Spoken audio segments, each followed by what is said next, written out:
Hi అండి, నేను రెడ్డి లక్ష్మిని. ఈరోజు ఇడ్లీలు గోధుమ రవ్వతోటి ఇడ్లీలు చేస్తున్నా. ఇదిగండి గోధుమ రవ్వ.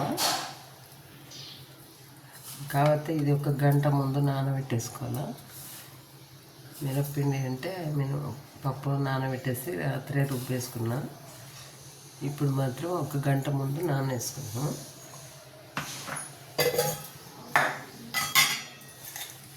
ఇదండి, ఇంకా వేరే ఏం కలపలేదు, ఒక ఉప్పు తప్పించి మంచిగా ఉంటుంది. ఇక ఎందుకంటే షుగర్ పేషెంట్లకు మామూలుగా ఇడ్లీలు అంటే తిని అది బోరు కొడుతుంది. ఉప్మా అంటే తినలేరు రోజు. అందుకని వెరైటీగా ఇలా చేసుకొని తినచ్చు. ఇందులో అంటే నా దగ్గర ఇప్పుడు లేక ప్రస్తుతానికి వేయలేదు. క్యారెట్ అట్లాంటివి వేసేసుకొని తురిమి కొంచెం వేసేసుకుంటే కలర్ఫుల్గా ఉంటుంది, టేస్ట్గా ఉంటుంది. కొంచెం కొత్తిమీర వేసేసుకొని చేసుకోవచ్చు, బాగుంటాయండి. ఇప్పుడు ఇడ్లీ వేస్తాను నేను. దీనికి ఆయిల్ కానీ ఏమీ కనిపెట్టానండి.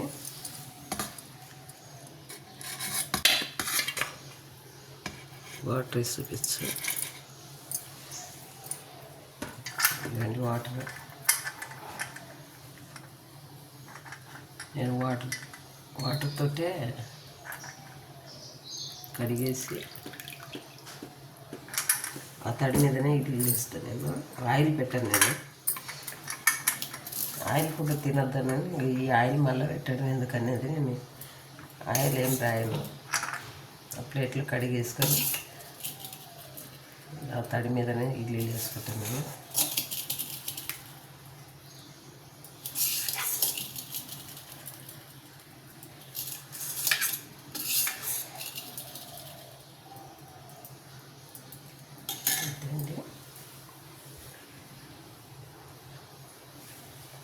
ప్లేట్ మామూలుగా పెట్టేస్తున్నాను.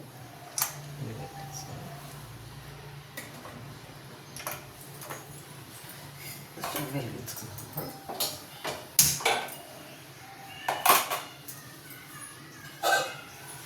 మూత పెట్టేసుకోండి.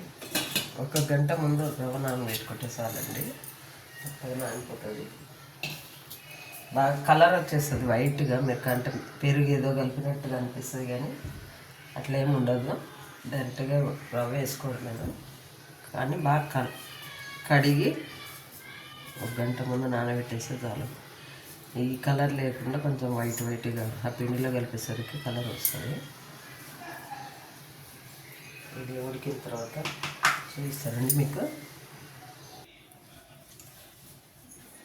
ఇడ్లీలు అయినాయేమో, స్టవ్ కట్టేసుకొని చూద్దామండి.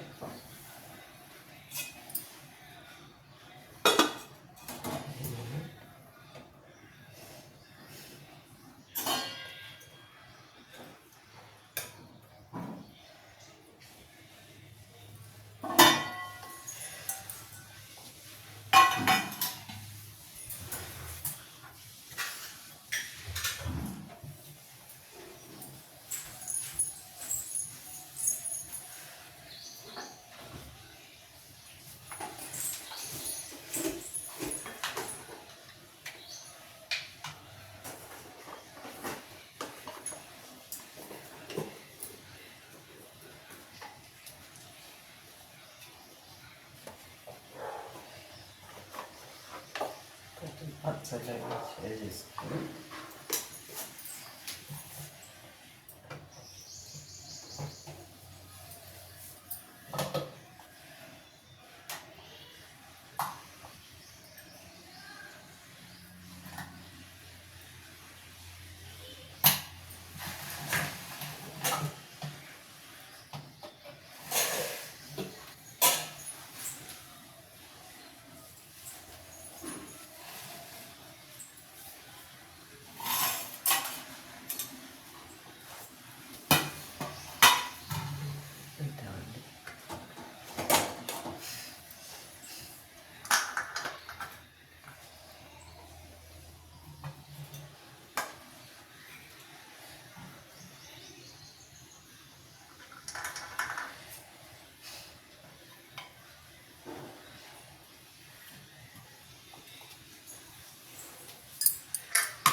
ఇడ్లీ రెడీ అయినాయి గోధుమ రవ్వతోటి మెత్తగా ఉన్నాయి చూడండి, చాలా బాగుంటాయి. ఇది రోటి పచ్చడి, ఇది కొబ్బరి పొడి, ఇది కరివేపాకు పొడి అండి. ఈ నిల్వ ఇప్పుడు చేసి పెట్టి ఉంచుతాం, చాలా బాగుంటుంది. ఇంకా క్యారెట్ ఇవన్నీ వేసేసుకున్నాం అనుకోండి, చాలా మంచిగా అనిపిస్తుంది, చాలా కలర్ఫుల్గా ఉంటుంది, మంచిగా అనిపిస్తుంది తినడానికి. షుగర్ పేషెంట్లకు బాగా బెస్ట్ అయిన ఫుడ్ అండి ఇది. చూడండి, మీరు ఒకసారి ట్రై చేయండి. అదో ఇంకొకటి చెప్పడం మర్చిపోయినా, ఈ గోధుమ రవ్వ అనేది మన ఇడ్లీ రవ్వలాగా నిల్వ కలిపి పెట్టుకోకూడదండి. ఎప్పటికప్పుడు ఇప్పుడు నువ్వు ఇడ్లీ వేసుకోవాలనుకుంటేనే ఒక గంటన్నర ముందు నానబెట్టేసుకోవాలి పిండి, ముందు గోధుమ రవ్వ అప్పుడే వేసుకోవాలి. ముందు కలిపి పెట్టుకొని ఇడ్లీ రవ్వలాగా ఫ్రిడ్జ్లో పెట్టుకొని వేసుకుంటే మంచిగా ఉండదండి, టేస్ట్ ఉండదు. అందుకని ముందే చెప్తాను, ఇందా చెప్పడం మర్చిపోయినా, ఇప్పుడు చెప్తాను. మీరు ట్రై చేయండి, ఒకసారి చేసుకొని తిని చూడండి ఎలా ఉందో కామెంట్ బాక్స్లో పెట్టండి. నచ్చితే లైక్ చేయండి, షేర్ చేయండి.